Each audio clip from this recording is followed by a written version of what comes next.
I got the chat.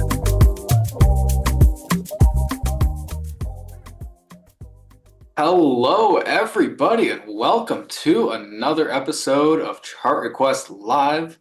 My name is Sam Gatlin. I'm an analyst at All Star Charts and Stock Market Media, and today I am joined by my very esteemed colleague and co-host, Mr. Jason Pers, who's also an analyst at All Star Charts. Jason also runs a fund. Jason, how much are you pushing these days? Is it like 100 million? You're kind of a big deal. I don't know if you've heard. Few billion here and there, no big deal. Yeah. No, you're crushing it. Jason comes to us from a more systematic approach to the markets, so he's very complimentary to me and my chart skills. He's not looking at all the Fibonacci's and stuff like that. He's out here buying like 50-day highs and stuff like that. So longer than that, 100. Yeah. Bollinger Band breakouts, some mean reversion, but I always go back to the charts. At the end of the day, I love to read the charts. I love to draw patterns on charts. I love to understand. Classical charting would really be where I think I learned and cut my teeth on trading. Like Edwards and McGee style chart.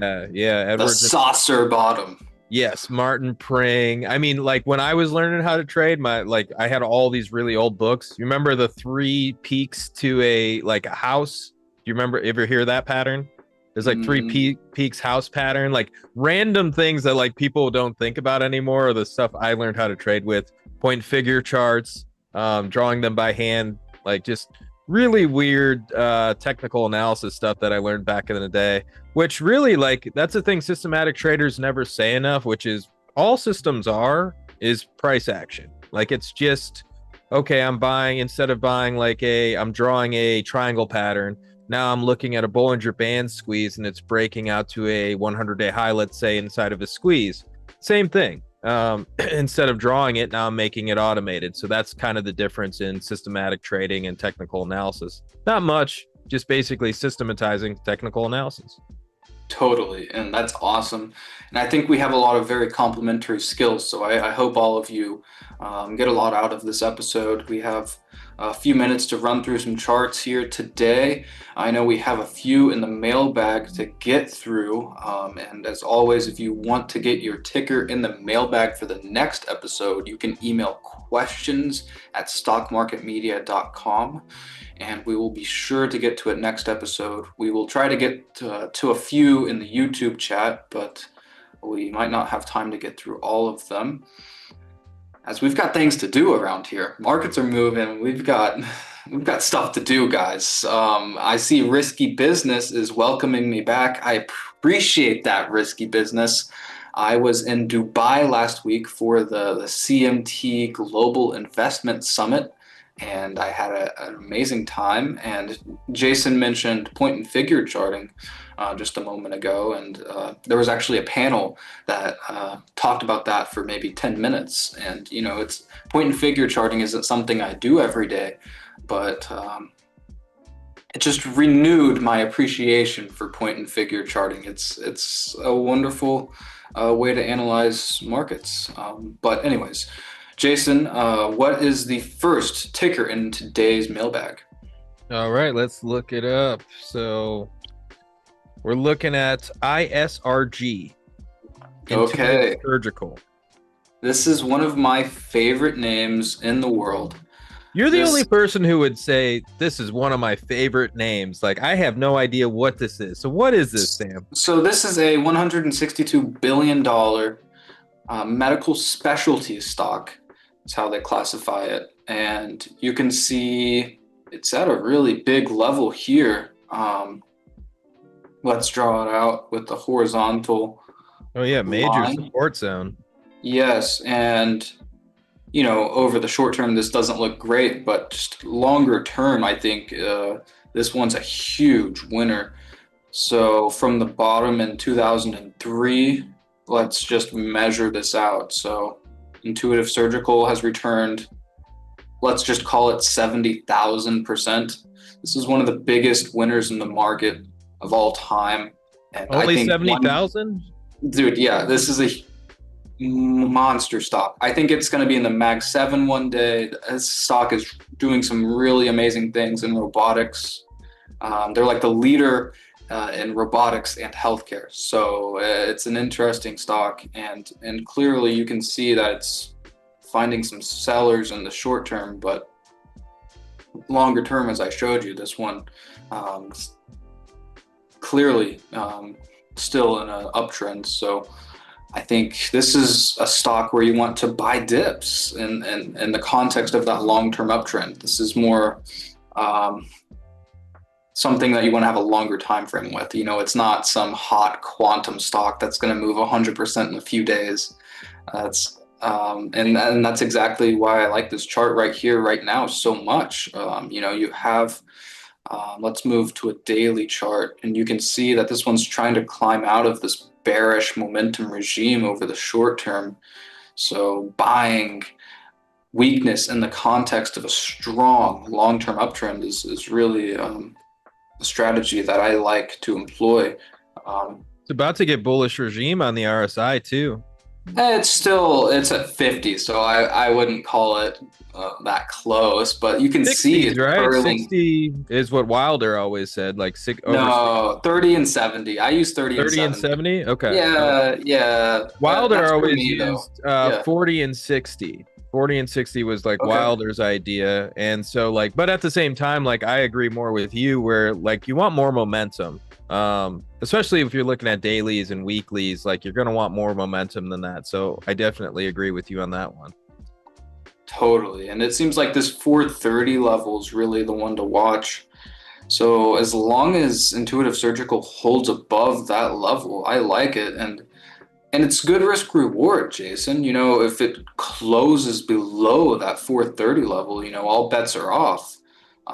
But if it doesn't, you know, this one's probably entering a fresh leg higher and joining this raging bull market. You know, betting on this being a top in one of the best stocks in the world in the middle of a bull market is not something I want to do. You know, like for years I can just hear JC in the back of my head saying, you know, if you want to bet on this being a top and Nike in the middle of a bull market, you want to bet on this being a top and Disney in the middle of a bull market, you know, on and on and on. You know, every single time you see a big top and a great American company in the middle of a bull market, you shut up and you buy the dip. That's the move. You don't That's have to usually make the move. So do you know what I said? Somebody said in the chat, the Da Vinci machine in hospitals. Do you know what that is? Is that made by this company? I believe that's their flagship product. Let's see if I go to their financials. I'm not sure if you all can see the screen with me. They don't break it down, but if we had more time, I could go over and look at their financial statements and break down their revenue. But yeah, I believe that's the vast majority of their revenue. Nice. Somebody in the chat, feel free to put a link to the Da Vinci machine just because I'm curious. I'm just want to know a little bit more about it. Yeah, totally. It's like this giant robot thing that they're doing surgeries with, and yeah, it takes a lot of training. You know, the doctors, you know, it's not easy. You know, doctors were trained to do surgery with their hands, so having a robot do it for you, you know, is not natural. So it's a big step change for the healthcare industry, but you know, it's a total game changer, and it improves their accuracy dramatically, and it's saving lives. I like the stocks that save lives, Jason. You know, like yeah, those ones like, are gonna make money. yeah, you know, I'm here to make money. I don't really care what a stock does, but you know, I appreciate that more than trading something like DoorDash, which is just delivering food to people's doors and making people fatter. You know, Yes. But of course that doesn't. Unless you're ordering ribeyes, you know, unless you're ordering some ribeyes, then you're good. Yeah, yeah. I don't think many people are doing that though. A lot of McDonald's, Taco Bell. Oh yeah. Oh yeah. All right, Jason. Let's move on. What's next? LRCX 3-month time frame. All right. From Hanson. So, wow, this one has really come back to life. So let's just look at this relative to the SMH. because this one had been a laggard for quite some time, but boy, has this come back to life recently. What a move. So here's what I'm talking about. You know, this one looked pretty gross for quite some time. It was carving out this shoulder, this head, you know, it was trying to carve out some type of right shoulder of a massive distribution pattern. But man, I think that is completely being erased. And this one is now very much going higher. Let's see. Let's just look at the momentum because what a move. So 85 on that daily RSI is what we're seeing right now. Same thing on the weekly RSI. The monthly RSI is also getting overbought. So yeah, the bulls are in complete control of the Lam Research, which is one of the largest in the semiconductor space. And we can fib it out here, see if there's any logical targets. And, you know, sure enough, this one acknowledged the 161.8 extension over the last few trading sessions. And look at that, you know, you had this hanging man candlestick followed by a little doji action. And, you know, it looked like the sellers were going to step in there at that first extension level and then come into Monday and they just gap it right above that level. So that just speaks to the bullish regime this name is in. You know, the sellers had their chance. They stepped in for 2 days and got their faces ripped off today. So I think this one's going to 200. I think, yeah, just call it 200. 203 is the fib extension, but use a nice round number, call it 200. I think Lam Research is going there. This looks fantastic. And it looks like they have earnings really coming up. Totally, man. Look at AMD today. I mean, how can you not talk about AMD?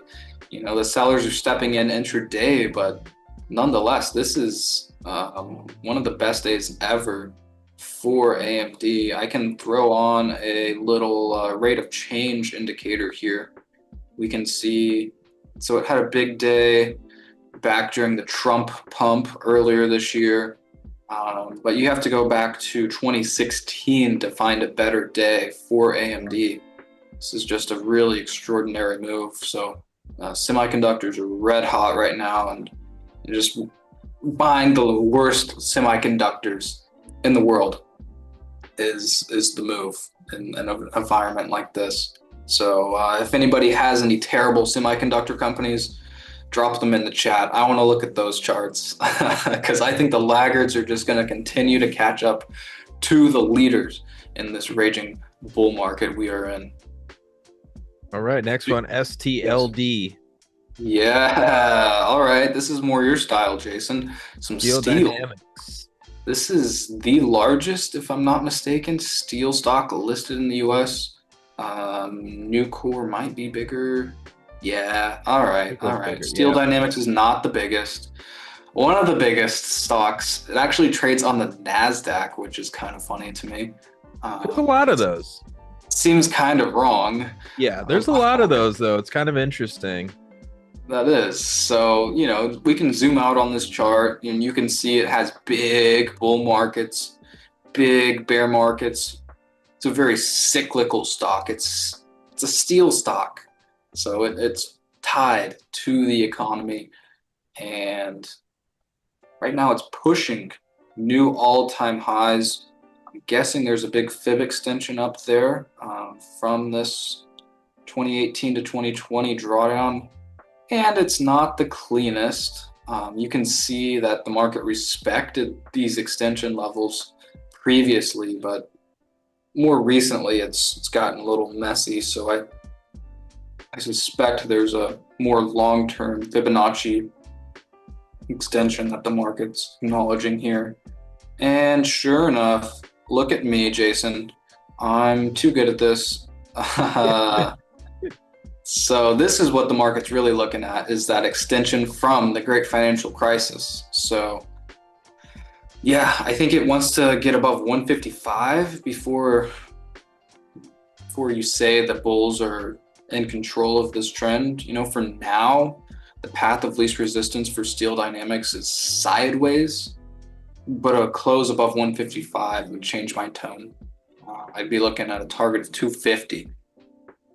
Yeah, even go back to that weekly. Like, if on the weekly, like, we're really just looking at that consolidation and what does this look like? When we look at this weekly, it looks just like, energy. Most of the stocks that are within the commodity-based sectors. And what's interesting is, steel stocks, metals and mining.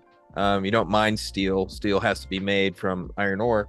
But once again, when you're looking at that whole sector, you're just seeing this consolidation ready to break out. I think it's really kind of time to start really looking at these names and just putting either a buy stop right above this level Sam has fibbed out here, or just starting to front run it. If you're a person who wants to front run it, let's say you're buying options are going to be cheaper inside of a consolidation. So you might want to buy calls on something like this or something inside the sector. I think the whole sector is going to take off. I mean, steel stocks look great. They're finally starting to move. Coal stocks are moving. Energy will probably move next. So I really think this is a good one to keep on everybody's radar right now. Great pick, guys. Totally, yeah. Especially those thermal coal stocks. So like thermal coal and the steel industry have a very high positive long-term correlation because, thermal coal is used to make steel. So, yep. If you want to know which direction steel stocks are going, go and look at some of the thermal coal stocks. We wrote about them, I believe it was 2 weeks ago now in Commodities Weekly, and coal looks incredible. So I have to think that steel is going to follow. I would be surprised. I was talking to somebody the other day and I was like, honestly, the most surprising thing in my career right now would be if these stocks don't follow the rest of the sector. Like if we're seeing lithium miners moving, we're seeing, some sectors in coal are doing really well and the sector as a whole is making new highs. We're seeing gold miners up 130%. We're seeing copper miners up 70 or something. Metals and mining's up around the same. Like, if we're seeing all of that happen and then let's say like, the rest of the sector doesn't move with it, or coal just stopped here, or energy just stopped here, it'd be the most surprising thing I've ever seen in my career. Totally, yeah. Yeah, I just want to bet on the commodity supercycle continuing to rotate into the laggards and they'll catch up to the leaders. Like Wavy McFly saying the trade of the rest of the year is gold priced in yen. That line's been going up for a long time, Wavy. I want to bet on some of these laggards catching up to the leaders, like gold. Gold has been incredible, but I don't know if it's going to be the leader going forward. I doubt it, frankly. I don't know, like this is the hardest thing to do as a trader, which is understanding like the leaders sometimes continue to lead. It's the hardest thing to really just hang on and trend. Somebody said that to me on a show the other day. They were like, hey, it's easy for you. You've already been in these trades for, 2 years maybe on some of these, and, what about people who aren't in these trades? And I was like, well, I'll say the hardest thing to actually do as a trader is to hang on to a trend for this long and still bet that it's going to possibly move higher just because it's been the leader and because what Sam and I continue to talk about at Gold Rush all the time, which is the fact that when you're looking inside of the sector of gold, the gold miners are outperforming, silver miners are outperforming, silver's outperforming gold. When we see that type of setup, usually this continues. So I'm not sure, but I think the biggest thing. But you just said it, gold is not the leader. Silver's outperforming gold. So you just contradicted yourself, Mr. Purse. Oh, I thought you were saying, let's get rid of everything in the gold sector and start moving to these other areas. No. You're just talking about gold, the individual precious metal that's really ran a lot further than everything else. I'm just saying from here on out, I think the things that haven't moved yet are likely to return more in absolute terms than gold. From here, I think gold has 100% upside towards my target of $8,000. But, something like silver or something like a steel stock or a coal stock, those could probably return a lot more than 100%. Yeah, no, I agree. I thought we were talking about the mining sector for gold miners. I'm like, okay, all right. No, I get you. No, you're right, Sam. my bad. All right, next. Top of the next picker. one. You'll like this one. ACHR. Okay, all right. Some flying cars. Everybody likes to talk about the flying cars lately. That's the truth. It's a shame Riley's not here with me. I'm not sure where Riley is. Somewhere on vacation. I'm very good at all these new technology stocks, Sam. What are you talking about? I could talk about these forever. All right, let's talk about flying cars then, Jason. I'm just kidding. Okay, so big base here. It's not the cleanest on the left-hand side here, but I do think you could consider a breakout above, call it $14 in Archer would be something like new all-time highs. Then you'll get confirmation on a close above this post-IPO pump from 2021. A close above 1860 would be confirmation of this breakout here. But, short term, this one's messy. It's stuck below that overhead supply. And it's just been churning sideways in a big, messy headache. So, for me, this is something I am not interested in until it closes above that 14. You want to see the buyers prove to you that they've outstripped all of that overhead supply, because until now, they have not proven that. And the bias is still sideways for Archer. But if you do get that breakout above 14, I think you could look at 21 and a half as the first target. So, this one has plenty of upside potential. They're making flying cars. It's a very speculative stock. And yeah, treat it like that. This one's probably not a long-term hold, but it's a great trading vehicle. And I think trading a breakout above 14 towards 21 makes a lot of sense. Yeah, I think something also that should be said, which some people will look at this and go, why isn't Sam like highlighting getting over that old high back in late 2020, 21? And Sam's right in thinking this, and the reason why is when you see a pump like that, most of the time there's not much volume there. So there's not many buyers, there's not many sellers, there's not a ton of price memory there. So really like getting to this point where we're seeing like, hey, there is obvious resistance right at this level at 1397. Like getting above that, that's what we really want to see. A nice close straight above 14 is probably like the safest way to take this trade. And like some people will go, oh, we're at 1339, we can front run that. No, just be safe, because what happens sometimes is you'll see all of this consolidation. It'll just drive you crazy. And let's say you're in the trade, you buy it like today. Let's say it keeps knocking that 1397 and coming back, and then you're sitting in that range for, let's say, a month or two. And then you get frustrated with the trade, you pull it off, and then it starts to take off right after that.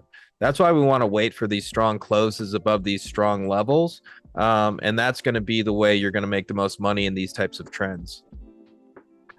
Totally. And I could see the argument for jumping the entry in something like this. That's probably something Straza would do. But that's just like a more aggressive trading style that, I'm not really trying to implement myself. You're buying calls, things like that. So, and you can look at like what's happening in the market too. Like everything is ripping. Like, why wouldn't this chart break out too? Yes. Like, short term, like makes sense. Like, but if you're looking at like something like Sam's looking at here, like if this thing breaks out, I'm really like, Sam, you're probably looking at something like, 40, 50, something like that if it gets out of this massive base. And that's kind of why it's like, hey, we're leaving some pennies on the table. Who cares? Exactly. That's where I'm coming from. Long term, looking at like what, 53? That's a pretty good trade. Yeah, exactly. Yeah. Well said, Jason. Very well said. All right, let's move on from the Archer. I know we have a lot of tickets to get through today. That's a good one. Haven't heard that brought up in a while. The QCOM, you said? The QCOM, yep. All right. So this is what I was talking about earlier, buying like really gross looking semiconductor charts. This looks gross. It's just been dead sideways for a long time now, and let's drop the WAP from this June peak. That's not helpful. Let's fib it out, see if that helps us at all. Let's get my retracements back on the chart here. Didn't get to 38.2.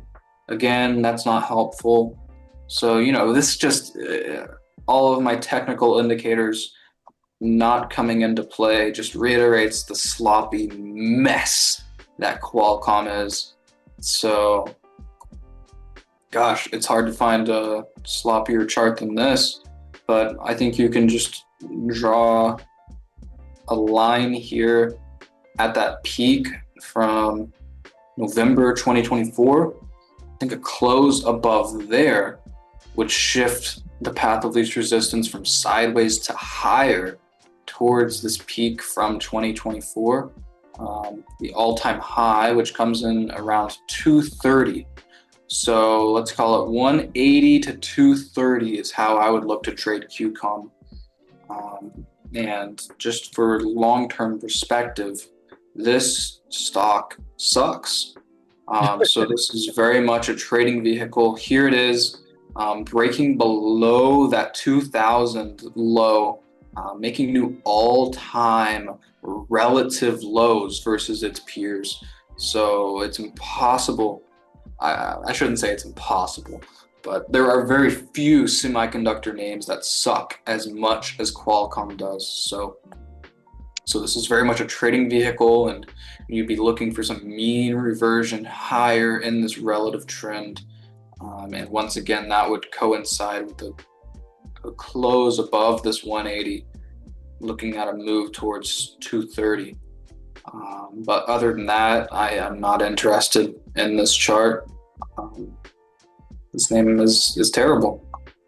So shout out to the Qualcomm. This once was a great company, Jason. Oh yeah, you're kind of an old man. Yeah, I'm not that old. I'm young. I'm very young. I'm like in my prime. I was not around though when this was a hot stock. I'm in my prime still, basically. Yeah. If LeBron's still playing, I'm still good. Like I got to watch him just destroy us back in like 2000. So like if he's still playing, I'm still close to my prime. Then I'm good. Fair enough, Jason. I won't call you an old man again. All right, what's next? To that. We've got time for one more ticker before we got to bounce, Jason. Right, let's do it. GRRR. Grrr. Grr. Speculative. Like yep. All right. That's speculative. Let's see. This is can we get something over $1 billion? This one's a hot stock, but I'd like to talk about an actual stock that's more than $1 billion. We got some in the chat. One of the first one was CELH. All right, let's talk about Celsius. So, do you know the Celsius, Jason? No, I don't. So I remember it being a cryptocurrency at one point named Celsius, but no, very different Celsius. This one is in like the poison business. They make like energy drinks. Oh, wonderful. Oh yeah, I know about. I see them at the store. I never drank them. I stay away from energy drinks, but like probably make money. I see everybody drinking them. If I go to the doctor's office, everybody has one every time I go in a doctor's office. So must be something. I don't really know if this is true, but I've heard that it's like a white girl specialty. Like the white girls love to drink the Celsius because they think it's healthier than the others, or some scam like that. Nice.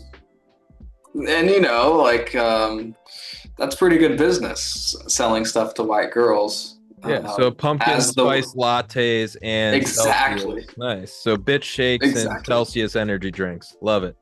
The wise Jeff Mackey taught me that. You want to find the stocks that are doing good with the white girls. And that's the Celsius. So, this one is climbing out of a textbook multi-year bearish to bullish reversal pattern. It peaked in August of this year. It corrected towards that 38.2 retracement. You got a nice hammer candlestick there. Now you've just been ripping higher out of that consolidation. So I think this one's heading towards $70.